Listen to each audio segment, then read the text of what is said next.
Bonjour à tous. Aujourd'hui, je vais répondre à une question cruciale que bon nombre de psychanalystes et de psychologues m'ont posée. Pourquoi le refoulement en psychosomatique n'est-il pas le même que celui en psychanalyse? Comprendre cette distinction est vital, non seulement pour approfondir notre savoir, mais aussi pour mieux accompagner les patients en tenant en compte des spécificités des troubles psychosomatiques. Très souvent, des psychologues cliniciens, des psychanalystes et même des professionnels de santé ne sont pas spécialistes de psychosomatique, c'est-à-dire des liens entre santé de l'esprit et santé du corps. Et très souvent, on garde le préjugé que si ça va bien dans l'esprit, ça ira bien dans le corps. Un esprit sain dans un corps sain. Bon. Et très souvent aussi, on croit que l'angoisse qui peut toucher une personne, dès lors qu'on a compris son refoulement, on a compris comment ça fonctionne pour son corps en général. En fait, la psychanalyse, avec toutes ses avancées, est majoritairement adaptée à ce qu'on appelle des troubles fonctionnels, comme les angoisses ou les attaques de panique, par exemple, peuvent toucher le corps, mais le corps tel qu'on le vit, tel qu'on le sent, et non pas forcément tel que le corps serait attaqué dans ses tissus organiques. Ces troubles, tels que la psychanalyse peut les penser avec son refoulement, relèvent du corps imaginaire, c'est-à-dire d'une projection psychique sur le corps et d'une sensation du corps, mais sans lésion organique,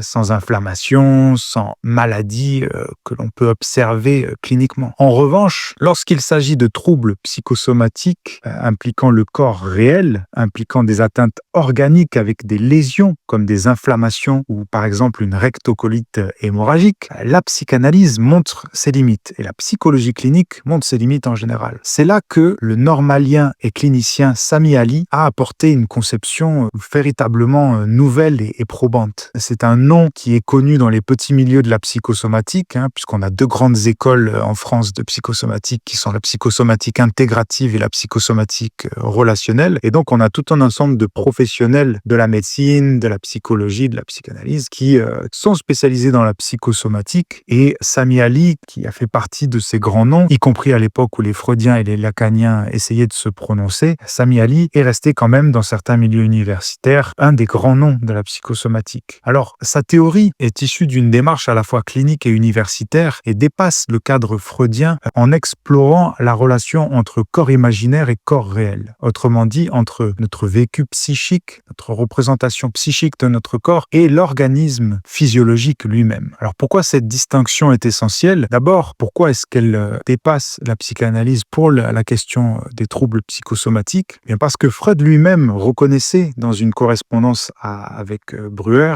qu'il ne comprenait pas, je cite, le saut mystérieux entre l'âme et le corps. Cette difficulté vient d'un héritage du dualisme cartésien qui sépare deux substances, l'esprit et le corps, ou l'âme et le corps. On pourrait distinguer, mais on va dire en gros une substance immatérielle et une substance matérielle, une substance inétendue et une substance étendue. Or, bon nombre de philosophes comme Nietzsche, Bergson ou encore le médecin et philosophe Canguilhem ont ouvert la voie à une approche plus globale, une approche dans laquelle esprit et corps forment un tout, deux versants d'un même tout. On avait déjà Spinoza, Leibniz et d'autres. Mais en tout cas, Sami Ali en a formulé la conception philosophique, mais aussi clinique, s'inscrivant dans cette lignée et a proposé plutôt qu'une causalité linéaire entre esprit et corps séparés, une conception plutôt d'une causalité circulaire, avec une union originelle et fondamentale de l'esprit et du corps. J'en parle dans mon livre, j'en parle dans les cours que je donne en psychosomatique, avec le Centre international de psychosomatique. Mais disons que si vous voulez une étude scientifique sur le sujet, vous allez sur PubMed et vous regardez ce qui a été fait sur l'étude de Sami Ali lui-même à propos de la rectocolite hémorragique. On a démontré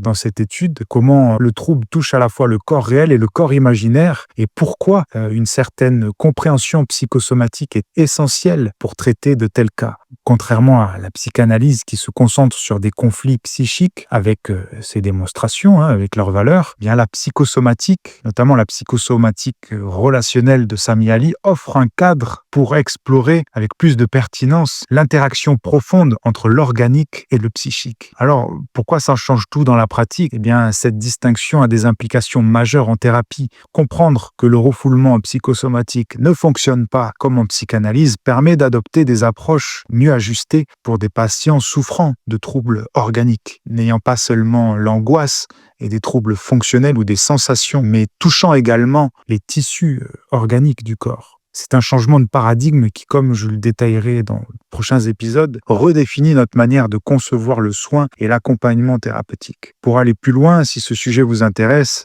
sachez que je prépare donc plusieurs épisodes pour approfondir ces questions, notamment la distinction entre refoulement psychosomatique et refoulement psychanalytique, qui a plusieurs versants, notamment comprendre la causalité de ce refoulement, comprendre comment fonctionne corps imaginaire et corps réel, en tout cas cette importance-là, et également les différentes formes de refoulement.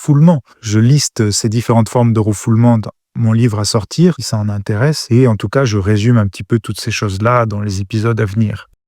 Et je vais vous donner un petit indice quand même sur le refoulement. Pourquoi c'est pas pareil en psychanalyse et en psychosomatique? Déjà parce que très souvent en psychanalyse, et même très souvent en psychologie clinique, même quand on va vers le behaviorisme et autres, le problème c'est qu'on s'intéresse soit au comportement, soit au contenu de l'inconscient, des rêves, au contenu du conflit qui peut être à l'origine, ou de l'ensemble des conflits qui peuvent être à l'origine du refoulement. Or, ce qu'a démontré Sami Ali et la psychosomatique relationnelle, notamment dans l'étude qui a été publiée sur PubMed, ce que ça a démontré, c'est qu'il faut également et surtout en psychosomatique observer le fonctionnement des états de conscience, le fonctionnement non pas seulement cognitif, mais des états de conscience, fonctionnement imaginatif. Très souvent, on en reste à une conception de la projection freudienne, qu'elle soit d'ailleurs freudienne ou lacanienne, qui en reste au corps imaginaire, qui en reste à un certain type de conflit qui n'est pas exactement l'impasse que l'on trouve dans un trouble psychosomatique grave. Voilà, j'explique tout ça dans mon livre, donc vous me mettez en commentaire ou en message si vous êtes intéressé. Et puis, je ferai aussi des épisodes de podcast sur le sujet. Voilà, à très bientôt.